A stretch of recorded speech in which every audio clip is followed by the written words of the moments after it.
Bienvenue dans cette nouvelle édition du Non-Stop Info. Au sommaire, les pays de la CEMAC face aux enjeux de l'intégration régionale. Le Cameroun et le Congo-Brazzaville entendent renforcer les projets intégrateurs entre leurs deux nations. L'ambassadeur du Congo au Cameroun, Valentin Olesongo, a été reçu par le président camerounais, Paul Biya, ce 25 juin à cet effet. Après des années de tensions, le rapprochement entre la République démocratique du Congo et le Rwanda se concrétise. Les présidents Félix Tshisekedi et Paul Kagame multiplient les rencontres. La plus récente a eu lieu ce samedi à Goma. 3 accords de coopération bilatérale ont d'ailleurs été signés par les deux chefs d'État. Et l'aéroport togolais de Lomé, classé 2e meilleur en termes de trafic passager de l'espace UMOA en 2020 par l'Association des compagnies aériennes africaines. Avec plus de 2 millions de passagers annuels, le pays ambitionne de doubler ses performances dans les prochaines années. Parmi les 5 régions que compte le continent, l'Afrique centrale est de loin la zone la moins intégrée, avec des échanges commerciaux intracommunautaires autour de 3%. Une réalité que les pays de la CEMAC entendent changer. Le chef de l'État camerounais Paul Biya s'est entretenu avec Valentin Olesongo, ambassadeur du Congo-Brazzaville au Cameroun à cet effet. Les deux pays souhaitent renforcer leur partenariat pour une intégration régionale plus effective. Les précisions de Nathalie Mo. Arrivé en fin de séjour au Cameroun, l'ambassadeur de la République du Congo, Valentin Olesongo, a effectué une visite au Palais de l'Unité. La rencontre avec le président camerounais Paul Biya de ce 25 juin 2021 portait sur l'évaluation de la coopération bilatérale entre les deux pays. Le Cameroun et la République du Congo ont présenté l'avancée des projets intégrateurs dans lesquels ils sont tous les deux engagés. Avec le président, l'occasion était belle pour faire le tour d'horizon d'un certain nombre de projets d'intégration au niveau de l'Afrique centrale. Et le président m'a chargé de transmettre auprès de son frère et ami sa détermination sur la réalisation de ces projets qui sont des projets qui pourraient éventuellement intéresser leurs peuples respectifs. Le Cameroun et la République du Congo, de bons élèves de l'intégration régionale en Afrique centrale. L'ambassadeur congolais Valentin Olesongo a salué la facilitation de la communication entre les deux pays, rendue possible par l'axe routier Yaoundé-Brazzaville, long d'environ 1570 km. Autre partenariat fructueux entre le Cameroun et le Congo, l'Université Inter-État de Saint-Mélima au sud du Cameroun, qui accueille à ce jour environ 200 étudiants congolais. Aujourd'hui, les Camerounais se rendent au Congo et les Congolais viennent au Cameroun. Donc voilà un exemple vraiment d'intégration et qui est en même temps une volonté des deux chefs d'État. Mais on peut prendre aussi l'Université Inter-État, où il y a des jeunes Congolais, ils sont au nombre de près de 200, qui sont déjà à Saint-Mélima et qui, d'après ce que nous avons reçu comme information, qui sont au très haut niveau. L'audience du diplomate congolais à la présidence camerounaise visait également à l'évaluation de l'avancée du projet conjoint d'exploitation du fer de Mbalam-Nabeba, un projet relancé par les deux États le 31 mai 2021. À noter que le Cameroun et le Congo entendent construire une voie ferrée reliant le port autonome de Kribi en passant par Nabeba et Mbalam. Réchauffement des relations entre la République démocratique du Congo et le Rwanda.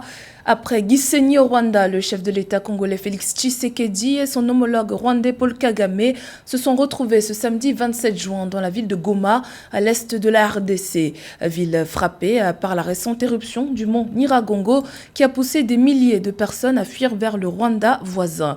Kigali et Kinshasa tentent désormais, après des années de tensions, d'établir une nouvelle alliance. Écoutons à ce propos les présidents Félix Tshisekedi et Paul Kagame. Avec qui, depuis mon accession à la tête de la République démocratique du Congo, nous nous entendons très bien. Nos services collaborent dans tous les domaines, l'armée, les renseignements, tant militaires que civils, politique, la politique aussi, à ce niveau, il y a des échanges. Donc tout est fait de sorte que il y ait de l'harmonie et le même point de vue par rapport aux obstacles qui nous empêchent de coopérer normalement. Once there is good politics, everything will happen. Politics of caring for each other. Une fois qu'il y a une bonne politique, tout est possible. Une politique consistant à prendre soin les uns des autres, à se faire confiance. Lorsque de mauvaises choses surviennent, nous nous réunissons et nous y répondons. Et nous disons, ce n'est bon pour personne. Ce n'est pas bon pour nous et ce n'est pas bon pour vous. Nous ne pouvons pas maintenir cette méfiance, parce qu'elle alimente l'insécurité, elle alimente toutes sortes de mauvaises choses, et nous ne pourrons pas réussir les projets socio-économiques que nous essayons de mettre en place pour résoudre nos problèmes. Put in place to address our problems. So, non-tariff barriers. En Éthiopie, le Congrès fédéraliste Oromo, qui a boycotté les élections législatives du 21 juin, appelle à la transition politique. L'opposition, qui a qualifié le dernier scrutin de théâtre politique, dénonce la répression et la censure qui s'est accrue ces derniers mois contre les militants nationalistes dans la région Oromia. Alliés de la première heure du Premier ministre Abiy Ahmed, les Oromos se sentent aujourd'hui trahis par une vision centralisée de l'Éthiopie promue par le Parti de la Prospérité. Pour l'heure, le gouvernement fédéral n'a pas encore réagi à cette sortie. Le rôle de la femme dans la stabilisation du Tchad. La question était au cœur d'un symposium national qui s'est clôturé ce dimanche 27 juin à N'Djamena. L'occasion de permettre à toutes les voix de se faire entendre avant le dialogue national inclusif devant aboutir à la mise en place d'un conseil national de transition. Rencontre à laquelle des autorités de la transition ont pris part. Reportage de notre correspondant Mahamat Ramadan, commentaire Nathalie Mo. Un symposium national des femmes sur la sécurité et la paix durable au Tchad se tient du 25 au 27 juin 2021 en N'Djamena, en présence du Premier ministre de la Transition. Selon les autorités, ces assises permettront aux femmes de toutes les corporations de réfléchir sur les thèmes en lien avec la stabilité du pays. Elles espèrent que l'implication effective de cette couche majoritaire qui continue de subir les affres de l'instabilité sécuritaire soit un moyen de rétablir durablement la paix au Tchad. Qui donc, mieux que la femme tchadienne, qui a connu les affres de la guerre durant des décennies? Qui, mieux que la femme tchadienne, qui a enterré ses valeureux fils du fait de la guerre? Qui, mieux que la femme tchadienne, qui a connu l'exil et la privation due à la guerre? Qui, mieux que cette femme-là, peut cultiver la paix et la stabilité dans notre pays? À l'issue des assises, un mémorandum de proposition et de plaidoyer de la femme tchadienne pour la stabilité politique et sécuritaire sera soumis au gouvernement de la transition pour une sortie définitive de la crise. Les femmes espèrent à travers ce symposium faire entendre leur voix dans les processus de résolution des conflits pendant et après la transition et demander plus d'investissement dans le social. Nous sommes conscientes qu'avec la paix et la sécurité, nous aurons un revirement immédiat des dépenses militaires vers l'investissement social. La promesse inscrite par le Conseil militaire de transition et le gouvernement de transition dans les initiatives en faveur des femmes, de la paix et de la sécurité offre un cadre de référence pour une paix durable au bon milieu de la crise sécuritaire que nous traversons. Les femmes issues des différentes corporations, notamment de la société civile, des partis politiques, des institutions de la République et de la diaspora, participent aux travaux de ces assises qui leur sont dédiées. Par ailleurs, selon de nombreux observateurs, les accords de paix impliquant la médiation des femmes ont plus de chances de perdurer. Également dans l'actualité, le Zimbabwe a reçu samedi 27 juin un lot de doses de vaccin anti-Covid-19 Sinopharm en provenance de Chine. Le pays a décidé d'accélérer sa campagne de vaccination pour freiner la troisième vague de la pandémie. En effet, le Zimbabwe a récemment enregistré un rebond du nombre de cas de Covid-19, incitant les autorités à introduire de nouvelles mesures restrictives pour freiner la propagation du virus.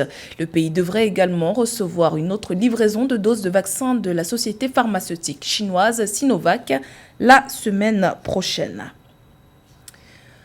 Les efforts du gouvernement en termes de protection des forêts portent des fruits au Gabon. Le pays va être récompensé pour ses engagements à hauteur de plus de 9 milliards de francs CFA. Ce financement accordé par la Norvège sera décaissé via l'initiative pour la forêt de l'Afrique centrale. Samantha Sabero. Grâce à la conservation de ces forêts, le Gabon a été récompensé à hauteur de 9 milliards de francs CFA par la Norvège. Le financement a été accordé dans le cadre de l'initiative pour les forêts d'Afrique centrale, CAFI, gérée par les Nations Unies.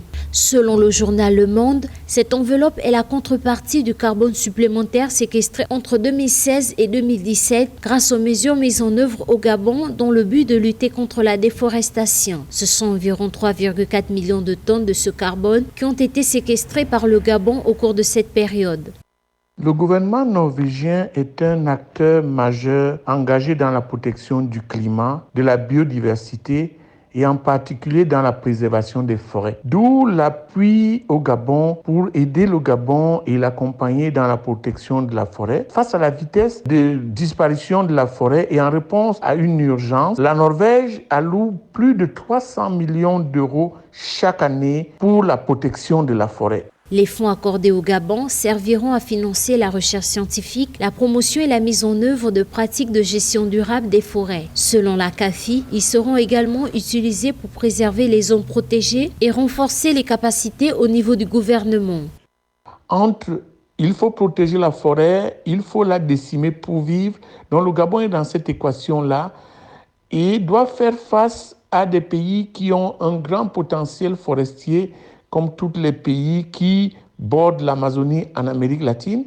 Mais le Gabon a fait beaucoup d'efforts ces dernières années dans la protection de son écosystème forestier face à une grande agressivité dans la destruction de la forêt. Mais le Gabon pourrait faire mieux avec des accompagnements comme celui de la Norvège et comme celui de bien d'autres pays qui ont le souci de protéger l'écosystème forestier. Rappelons que depuis plusieurs années, le Gabon est engagé dans la lutte contre le changement climatique et la protection de l'environnement, ce qui s'est traduit entre autres par l'adoption de multiples réformes pour la protection de ces forêts, notamment l'interdiction d'exportation des grumes prise en 2009 par le président gabonais Ali Bongo Ondimba. Remarquable performance de l'aéroport de Lomé.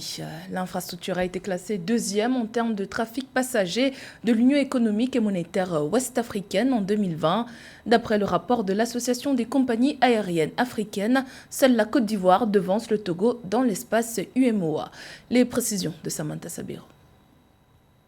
Selon un rapport publié par l'Association des compagnies aériennes africaines, l'aéroport international Gnassingbé et Yadema de Lomé a eu le deuxième meilleur trafic passager de l'UMOA en 2020. En effet, l'aéroport de Lomé est la deuxième plateforme aéroportuaire de la sous-région ouest-africaine, la plus connectée aux autres capitales du continent. Néanmoins, le Togo est dévancé par la Côte d'Ivoire dans l'espace UMOA. En 2016, le gouvernement togolais a décidé d'investir énormément de moyens dans l'amélioration de l'aéroport, des installations de l'aéroport de Lomé. Ce qui fait qu'aujourd'hui, ça en fait un aéroport extrêmement efficace, extrêmement efficient, avec véritablement tous les équipements qu'on est en droit d'attendre d'un aéroport en 2021. Le pays bénéficie d'une compagnie aérienne qu'on appelle Avsky, qui sert comme ça de voie de transmission entre l'Est et l'Ouest de l'UMOA et fait transiter des passagers et du fret sur la plateforme de Lomé. Ainsi, les deux conditions sont réunies. Des installations de dernière génération, une compagnie efficiente, parce que Avsky est une compagnie qui est véritablement majeure, un acteur majeur dans le domaine de l'aviation dans la sous-région, et ainsi, l'aéroport de Lomé devient un hub de la sous-région. En revanche, sur le plan continental, le pays arrive en 10e position des aéroports ayant le plus grand volume intra-africain des passagers. D'après les autorités togolaises, plus de 2 millions de passagers transitent annuellement par Lomé depuis la réhabilitation de l'aéroport international de Lomé en 2016. Pour demain, il faut que l'effort qu'a réalisé le gouvernement togolais dans l'amélioration de l'installation aéroportuaire continue parce que les évolutions sont perpétuelles, les demandes des compagnies aériennes aussi ne s'arrêtent pas et il faut que la plateforme aéroportuaire de Lomé continue à satisfaire les différentes compagnies qui y mènent leurs activités. Notons que malgré la pandémie due au coronavirus, les États-Unis et le Royaume-Uni ont assoupli les conditions de voyage vers le Togo qu'ils classent parmi les plus sûres au monde par rapport au risque de contamination au Covid-19. C'était le journal de la rédaction. Merci pour votre fidélité. Dans un instant, une nouvelle édition de l'actualité sur Africa.